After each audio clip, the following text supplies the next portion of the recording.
السلام علیکم ورحمۃ اللہ وبرکاتہ۔ آج دروس البلاغہ کا دوسرا سبق ہے، اسے غور سے سنیں۔ اس سے پہلے والے سبق میں یہ بات بتائی گئی تھی کہ فصاحت کلمہ، کلام اور متکلم کی صفت واقع ہوتا ہے۔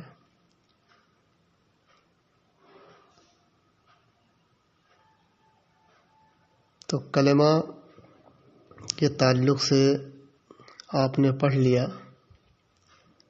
کہ کلمہ کی فصاحت کب اور کیسے ہوتی ہے۔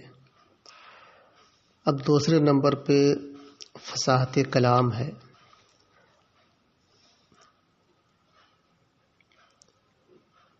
فصاحت کلام یعنی کلام کے اندر فصاحت کب آئے گی اس کو بتا رہے ہیں۔ دیکھیے، تعریف کر رہے ہیں، وفصاحت الکلام سلامتہ من تنافر الکلمات مجتمعۃ ومن ضعف التالیف ومن التعقید مع فصاحت کلماتہ۔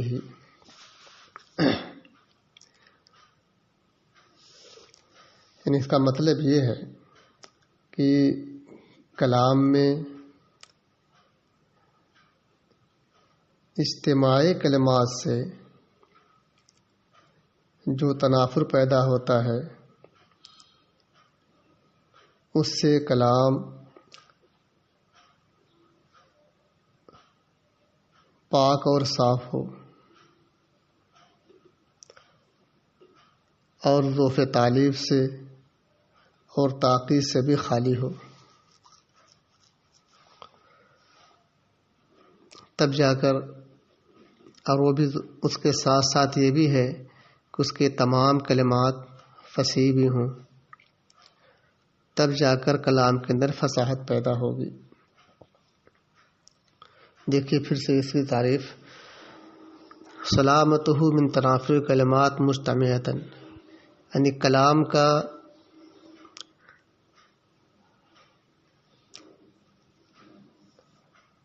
یکجا تنافر کلمات سے، ضعف تالیف سے اور تعقید سے پاک ہونا، محفوظ رہنا، سلامت رہنا، اس کے کلمات کی فصاحت کے ساتھ ساتھ۔ یہ تو ہی تعریف۔ اب چونکہ تین چیزیں بتائی ہیں، تنافر کلمات، ضعف تالیف اور تعقید، اب ان تینوں کی یہ الگ الگ تعریف کریں گے اور اس کی مثالیں دیکھیں۔ دیکھیے تنافر، کلمہ کے اندر تنافر کیا ہے؟ کرفت تنافر وصف فی الکلام، تنافر کلام کا ایک وصف ہے، یوجب ثقلہ علی اللسان وعسر النطق بہ، جو زبان پر بھاری پن، جس کی وجہ سے زبان پر بھاری پن اور بولنے میں دشواری پیدا ہوتی ہے۔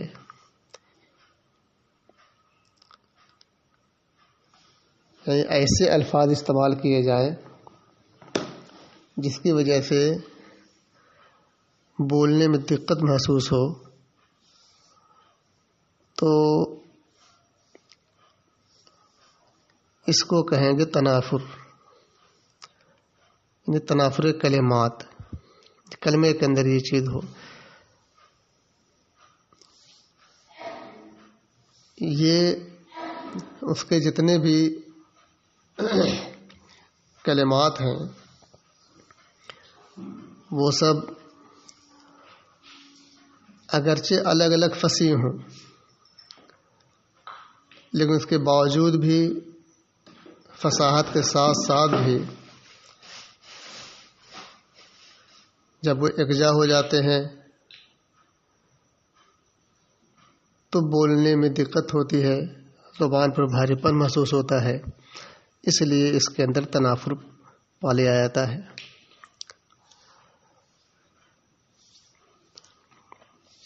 مثال دیکھیے، فی رفع عرش الشرع مثلک یشرع، عرش کے معنی رکن، اور جو آخر میں یشرع آ رہا ہے اس کا معنی ہوتا ہے پہل کرنا۔ تو فی رفع عرش الشرع، شریعت کے رکن کے بلند کرنے میں، مثلک آپ جیسی شخصیت، یشرع پہل کرتی ہے۔ یہ تو اس کا ترجمہ ہوا، لیکن اس میں کیا چیز ہے جس کی وجہ سے تنافر پیدا ہو رہا ہے؟ رفع، عرش، شر، یشرع، یعنی رے، عین، شین وغیرہ یہاں پر اتنا زیادہ استعمال ہے کہ ان کی وجہ سے بولنے میں دقت پیدا ہو رہی ہے، زبان پر بھاری پن محسوس ہو رہا ہے، اس لیے یہ شعر تنافر کی وجہ سے گویا کہ فصاحت سے گر گیا، یہ مصرع فصاحت سے گر گیا۔ یہ الگ بات رہی کہ عرش، شر اور یشرع یہ الگ الگ خود فصیح ہیں، اس کے اندر کوئی دقت نہیں، لیکن اکٹھا جب یہ آ گئے ہیں تو بولنے میں دقت ہو رہی ہے۔ تو صرف بولنے میں دقت ہونا، زبان پر بھاری پن پیدا ہونا، یہ تنافر پیدا کر رہا ہے، اس لیے یہ مصرع فصاحت سے بہت دور چلا گیا۔ ایسے ہی ایک اور مثال دیکھیے، وَلَيْسَ قُرْبَ قَبْرِ حَرْبٍ قَبْرُ، دیکھیے قرب، قبر، حرب، قبر یہ اکٹھے قابر آ رہے ہیں، اس کی وجہ سے بولنے میں دقت محسوس ہو رہی ہے، اس لیے یہ مصرع بھی تنافر کی صف میں چلا گیا۔ جبکہ قرب، قبر، حرب یہ الگ الگ سب فصیح ہیں، کوئی دقت نہیں بولنے میں، لیکن اکٹھا ہونے کی وجہ سے اس کے اندر ایک طرح کا تنافر پا لیا گیا، اس لیے یہ مصرع بھی تنافر کی وجہ سے فصاحت سے گر گیا۔ ایک اور مثال دیکھیے، کریم متا امدح امدح والورا معی وَإِذَا مَا لُمْتُهُ لُمْتُهُ وحدی۔ اچھا پہلے اس کا ترجمہ دیکھ لیں، لیس قرب قبر حرب قبر، کہ حرب کی قبر کے پاس کوئی قبر نہیں۔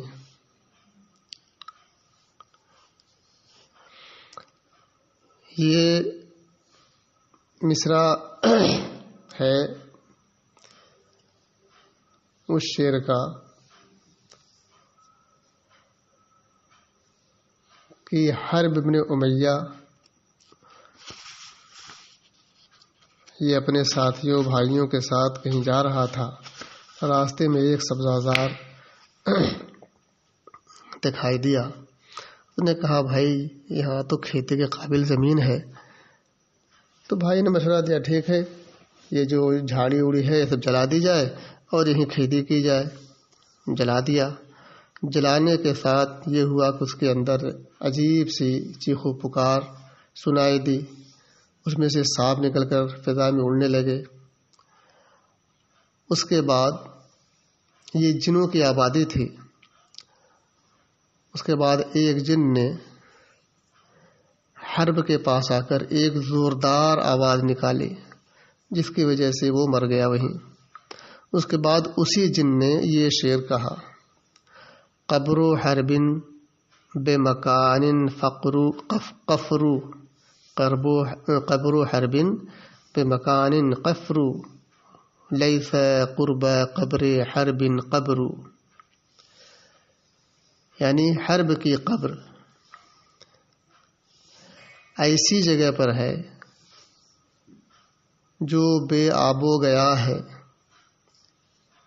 اور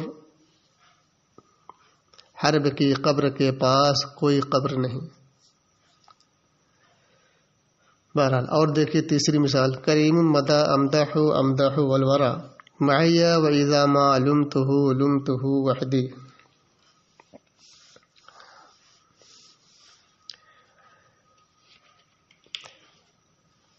کریم ہوا کریم، وہ ایسا کریم، ایسا شریف اور سخی آدمی ہے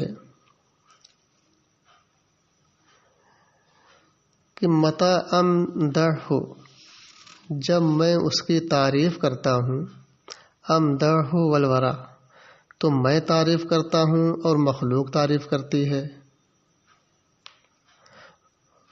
معی میرے ساتھ، وَإِذَا مَا لُمْتُهُ، اور جب میں اس کی ملامت کرتا ہوں، لُمْتُهُ وحدی، تو اس کی ملامت میں اکیلا کرتا ہوں، یعنی ملامت کرنے میں اکیلا رہ جاتا ہوں۔ یعنی میرا ممدوح اتنا لوگوں کے دلوں کے قریب ہے کہ جب میں تعریف کرتا ہوں تو سب میرا ساتھ دیتے ہیں، اور جب ہجو کرنا شروع کرتا ہوں تو ہر شخص میرا ساتھ چھوڑ دیتا ہے اور میں اکیلا رہ جاتا ہوں۔ اس سے اس کی شرافت، بزرگی اور اس کی مقبولیت کا اندازہ ہوتا ہے۔ بہرحال یہاں پر محل استشہاد ہے امدح امدح، یہ ہا اور ہا یہ دونوں حروف حلقی ہیں اور اکٹھے آئے ہوئے ہیں، جس کی وجہ سے پڑھنے میں دقت اور دشواری محسوس ہو رہی ہے۔ اس لیے اس کی وجہ سے یہ پورا مصرع، پورا شعر فصاحت کی سے گر گیا اور تنافر کی نظر ہو گیا، جبکہ امدح امدح یہ الگ الگ دونوں ہیں رہیں تو فصیح ہیں۔ اکٹھا ہونے کی وجہ سے اس کے اندر تنافر پا لیا گیا اور یہ فصاحت سے گر گیا۔ اس کے بعد دوسرا عیب ظروف تعلیف بیان کیا گیا ہے۔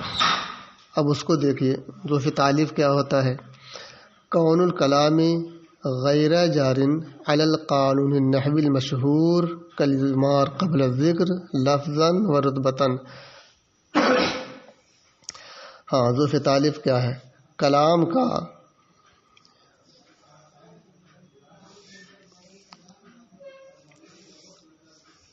مشہور نحوی قانون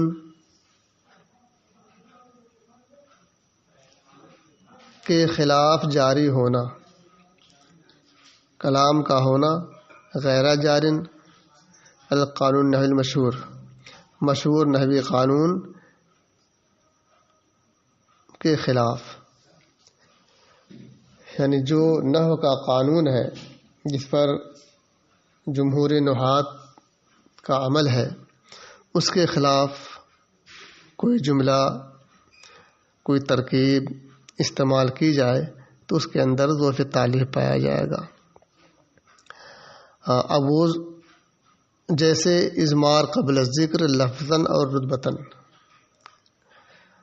طریقہ تو یہ ہے کہ ضمیر کا جو مرجع ہے، جس کی طرف ضمیر لوٹ رہی ہے، وہ ضمیر سے پہلے ہو،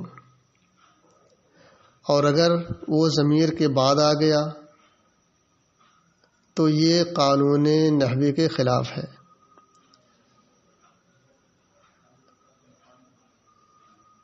جیسے یہ شعر دیکھیے، جزا بنوہ ابا الغیلان عن کبر بحسن فعل کما یجزا سنمار۔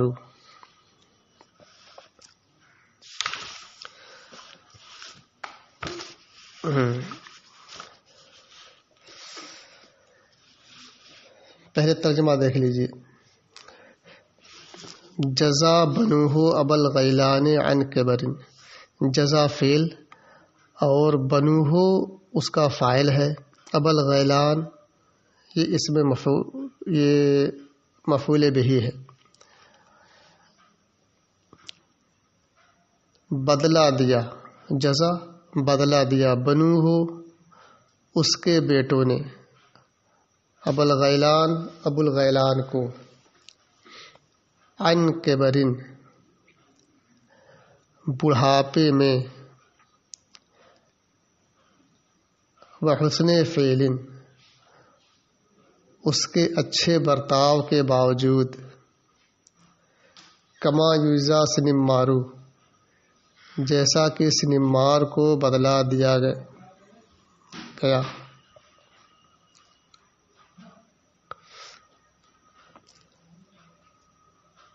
تو یہ دیکھیے کہ اس میں محل استشہاد ہے بنوہ ابو الغیلان کہ بنوہ کی ضمیر یہ ابو الغیلان کی طرف لوٹ رہی ہے، جبکہ چاہیے یہ تھا کہ بنوہ ابو الغیلان کے بعد ہو۔ تو ظاہر سی بات ہے یہ ضمیر مرجع سے پہلے آ گئی اور یہ عیب ہے، قانون نحوی کے خلاف ہے یہ، تو گویا کہ اس کے اندر ظرف تعلیب پا لیا گیا۔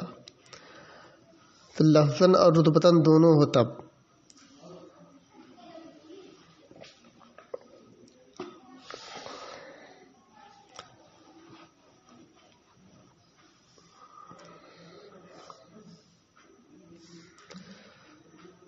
تو یہ بیان کیا گیا اس میں کہ اضمار قبل الذکر لفظاً اور رتبتاً،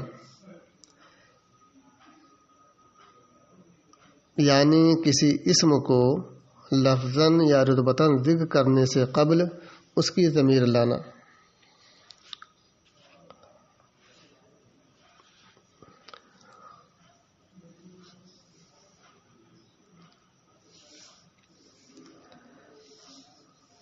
وہ یہاں پر لفظ کے اعتبار سے دکھائی دے رہا ہے، اور ایسے ہی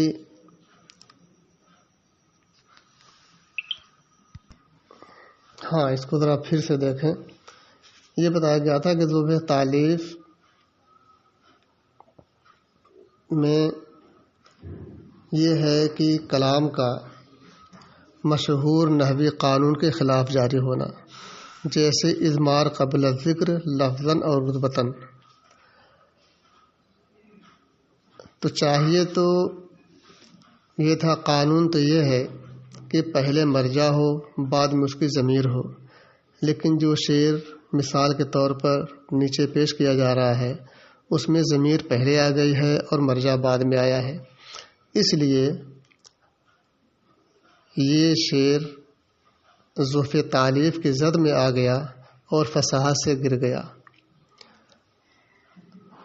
تو پہلے آپ اس کا ترجمہ دیکھ لیں، اس کے بعد پھر تشریح۔ جزا بنوہ ابو الغیلان عن کبر، بنوہ میں ہا کی ضمیر راجع ہے ابو الغیلان کی طرف جو مؤخر ہے۔ ابو الغیلان کے بیٹوں نے ابو الغیلان کو بڑھاپے میں اس کے اچھے برتاؤ کے باوجود ایسا بدلہ دیا جیسا کہ سنمار کو دیا گیا۔ سنمار یہ ایک کاریگر، ایک معمار تھا جس نے کوفہ میں نعمان اکبر کے لیے ایک محل بنایا تھا جس کا نام تھا خورنق، اور وہ محل نہایت ہی عالی شان تھا۔ تو اس نے سوچا کہ اگر اس کو ایسے ہی چھوڑ دیتے ہیں تو پھر دوسری جگہ یہ دوسرا محل بنائے گا، اسے اچھا بنا دے گا۔ تو اس نے اسی محل سے اس کو نیچے گرا دیا اور مر گیا۔ کام تو اچھا کیا اس نے کہ اچھی تعمیر کی، لیکن اس کا بدلہ اس کو برا دیا گیا۔ تو گیا کہ ایک طرح کی مثال بن گئی، یہ مثال کے طور پہ شعر میں پیش کیا گیا ہے۔ تو یہ کہہ رہے ہیں کہ ابوالغیلان کے بیٹوں نے ابوالغیلان کو بڑھاپے میں اس کے اچھے برتاؤ کے باوجود برا بدلہ دیا۔ بہرحال ترجمہ جو کچھ ہو، یہاں اصل دکھانا یہ ہے کہ بنوہ میں جو ہا کی ضمیر ہے یہ ابوالغیلان کی طرف لوٹ رہی ہے، اور ابوالغیلان مؤخر ہے جبکہ اس کو مقدم ہونا چاہیے تھا نحوی قانون کے اعتبار سے۔ تو گویا کہ یہ ضمیر جس کو بعد میں ہونا چاہیے تھا وہ پہلے ہو گئی، یہ ہوا اضمار قبل الذکر۔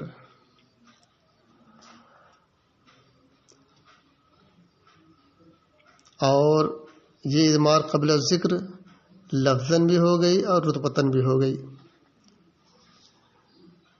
تو اس کی وجہ سے یہ پورا شعر ظرف تعلیف کی ضد میں آیا اور فصاحت سے گر گیا۔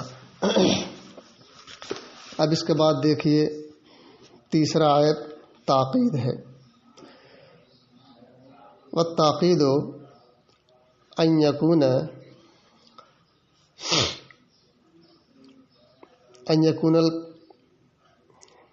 الکلام خفی الدلالۃ علی المعنی المراد، یہ تعریف ہوئی کہ تاقید کہتے ہیں کہ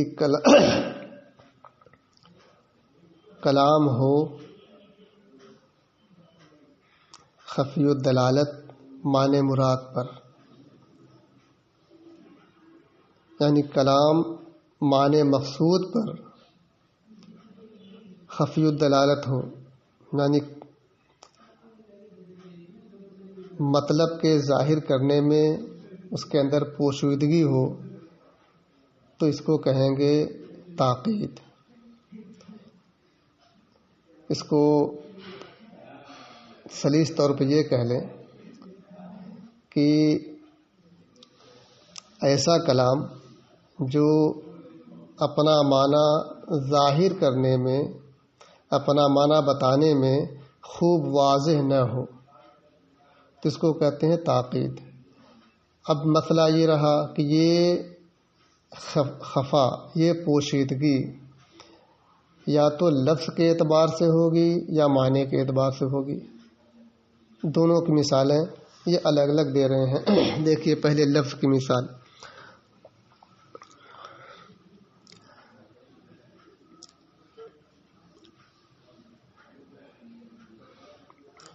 اما من جہت اللفظ، یا تو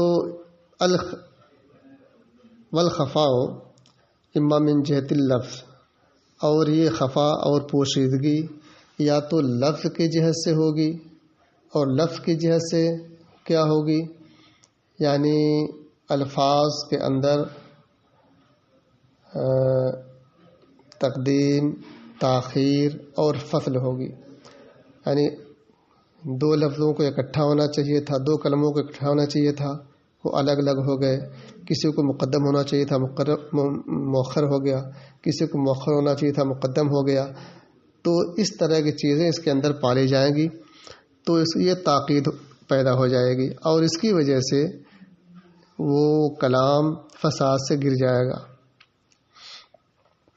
بسبب تقدیم او تاخیر او فصل، تقدیم، تاخیر اور فصل کے سبب سے، ویسمى تاقیدا لفظیا، تو اس کو تاقید لفظی کہیں گے۔ متنبی کا ایک شعر دیکھیے جس کے اندر تاقید لفظی تینوں طرح سے پائی گئی ہے، تقدیم بھی ہے، تاخیر بھی ہے، فصل بھی ہے۔ جیسے جفخت وهم لا يشفقون بها بهم شیم علی الحسب الاغر دلائل، یہ شعر بڑا پیچیدہ ہے، اسی لیے آپ کی کتاب میں پہلے اس کی اصل عبارت نقل کر دی ہے، تقدیر عبارت شعر کیا ہوگی تاکہ ترجمہ کرنا آسان ہو جائے۔ فإن تقدیرہ جفخت بہم شیم دلائل علی الحسب الاغر وهم لا يشفقون بها. جفقت کا معنی ہوتا ہے فخر کرنا. جفقت بہم شیمن، شیم شیما کی جمع، اس کے معنی عادت خصلت.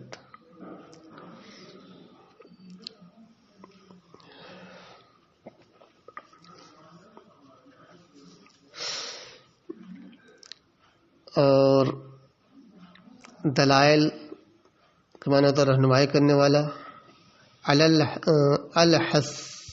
حسب الاگر، حسب و نسب، اور اگر کے معنی عالی، تو الحسب الاگر کے معنی ہوا عالی حسب و نسب.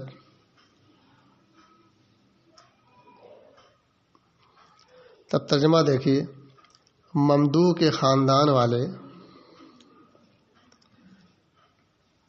ایسے اخلاق،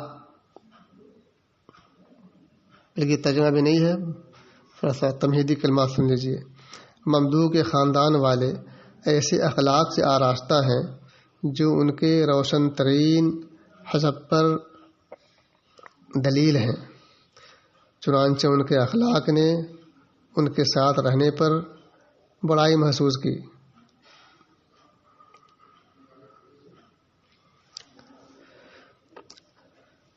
دیکھیے، جفقت فخر کیا،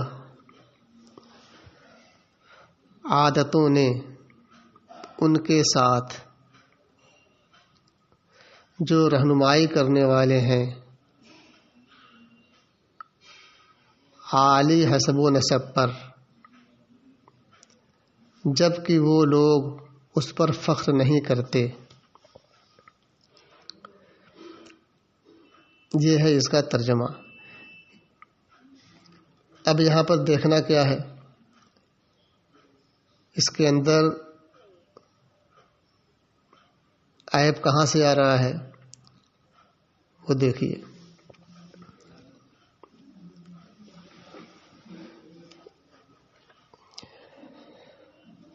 اس شعر میں تاکید لفظی اس طرح پیدا ہو رہی ہے کہ جفقت فعل ہے اور اس کا فاعل شیمن ہے. دونوں کے اندر فصل ہے اور فصل بعید ہے.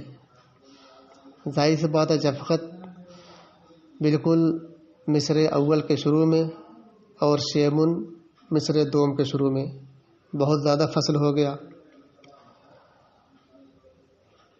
یعنی وہم لا یشفقون بہا بہم، یہ مکمل طور پر اتنی بڑی عبارت فصل پیدا کر رہی ہے.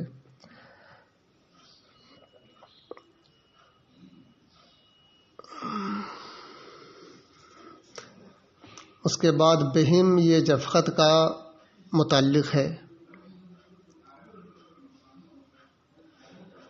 یہاں بھی دونوں میں فصل ہے. اور دلائل یہ شیمن کی صفت ہے، اس کو علی الحسب الاگر پر مقدم ہونا چاہیے تھا لیکن اسے مؤخر کر دیا.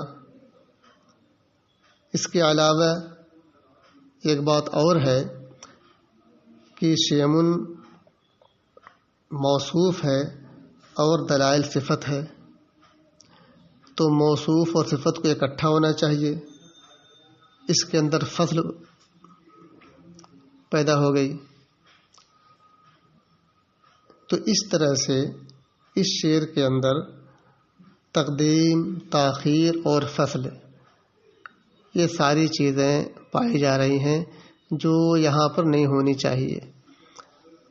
تو ان سب عیوب کی بنا پر اس کے اندر تاکید پالی گئی اور یہ شعر فصاحت سے گر گیا.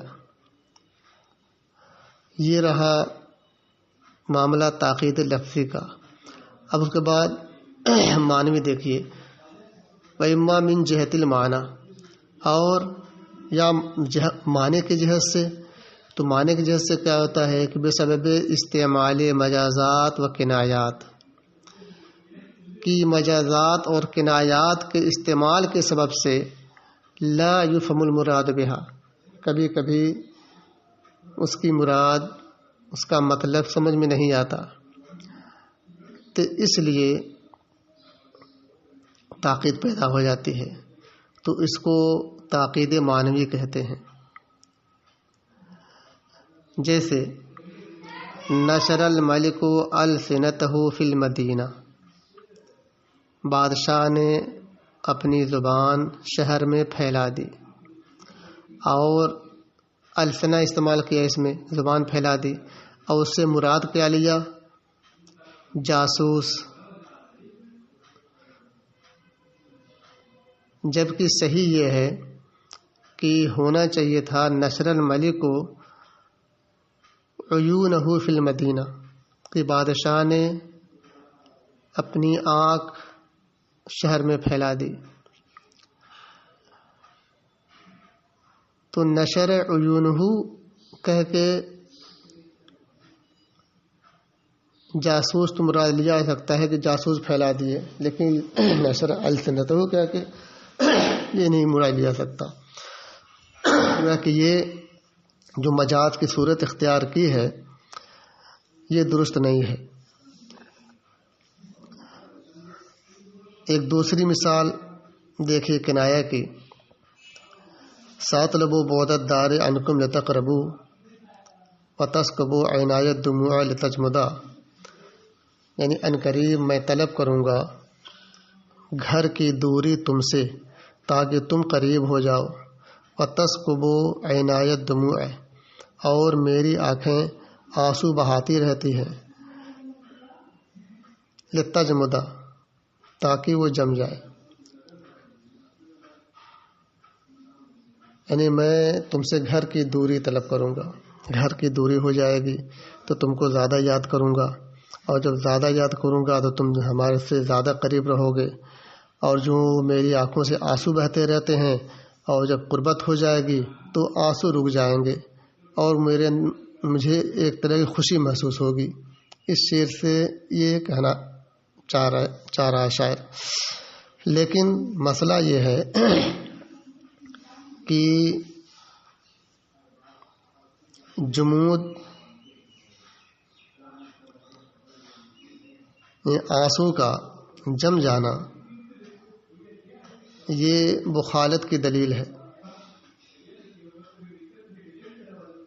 اور یہاں پر شاعر نے سرور اور خوشی کے لیے استعمال کیا ہے، جو درست نہیں ہے۔ دیکھیے آگے بتا رہے ہیں حیث کنا بالجمود عن السرور، کہ یہاں پر شاعر نے جمود سے سرور کا کنایہ کیا ہے، جبکہ معاملہ کیا ہے کہ ان الجمود یکنا بہ عن البخل بالدموع وقت البکا، جبکہ جمود اس کے ذریعے کنایہ کیا جاتا ہے اس وقت جبکہ رونے کے وقت آنسو نہ بہے۔ البخل بالدموع وقت البقاء، یعنی رونے کے وقت آنسو کا نہ بہنا، گویا کہ یہ بخیلی ہے۔ تو یہاں پر سرور مراد لیا ہے، تو گویا کہ یہ کنایہ اس کا صحیح نہیں ہوا، اس لیے یہ شعر بھی فصاحت سے گر گیا۔ اب ایک تیسری قسم رہ گئی ہے فصاحت متکلم، وہ دیکھیے کیا ہوتی ہے، ملکۃ یقتدر بہا علی التعبیر عن المقصود بکلام فصیح فی ای غرض کان، یعنی متکلم کے اندر ایک ایسا ملکہ ہے جس کے ذریعے وہ اپنے مقصود کو کلام فصیح کے ذریعے جیسے چاہے تعبیر کرے، یہ ہے فصاحت متکلم۔ یعنی متکلم کے اندر ایک ایسی قوت، ایک ایسی صلاحیت موجود ہونی چاہیے کہ اپنی بات کو، اپنے ما فی الضمیر کو جیسے چاہے، جس انداز میں چاہے وہ ادا کر لے، یہی فصاحت متکلم ہے۔